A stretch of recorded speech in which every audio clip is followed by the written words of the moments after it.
just look at anything. The trend is that way. It doesn't mean complexity is necessarily better. Simplicity has its own values, I think. But we've become a more complex society. Science is the same way, right? So science started with very simple ideas and concepts. But then as you gain more and more information, you realize there's more and more complexity. And understanding and making sense of that complexity is a challenge. Very early living accommodations, now we think of these types of living accommodations. It takes a lot of knowledge and a lot of foundation in order to be able to build something like that. So it takes people, right? So we're the ones that do all this. And so this connects back to your education and sort of our education as a society. Right? So, early communities were small, so you could have people that do a lot of different things and impact the community.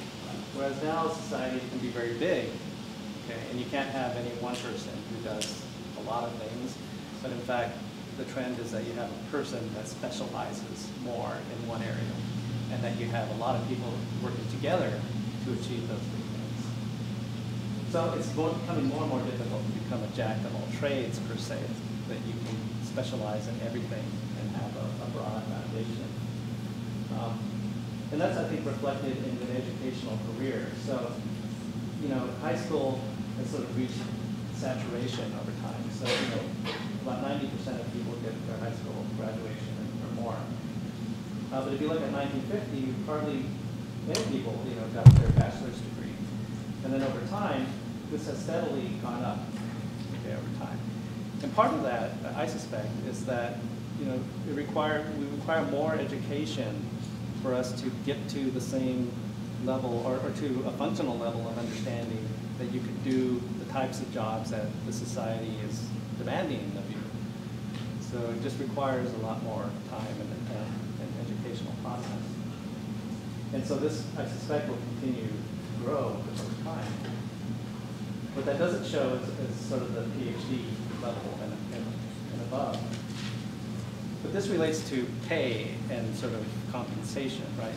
And this is part of what society values, right? So they don't just pay you a lot of money because they want, you deserve it. They're paying you a lot of money because you're valuable. So if you have specific skill sets that's valuable to society, then you'll get compensated for that.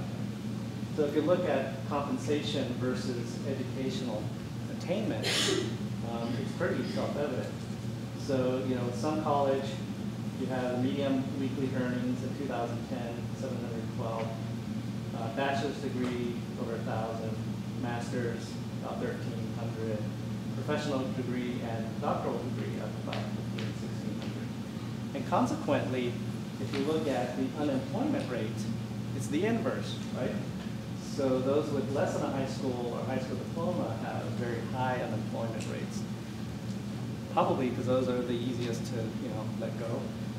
And then you have very small unemployment rates at the higher levels because those are key people, and so you need to keep them employed. And there's fewer of them, right? There's fewer of them, so they're more valuable. And so that's what you're doing as you go through your educational process. You're going to become more specialized. It's good to have sort of a broad foundation, but at some point you really have to focus on your field and what you want to do, and you become an expert in that area. And that's going to be of value to society. The other thing is from a perspective of SACNAS, and some of you are probably not familiar with SACNAS.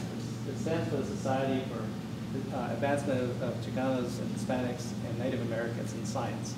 It's an organization that's been around for 40 years and that I participated in for the last 8 years or so.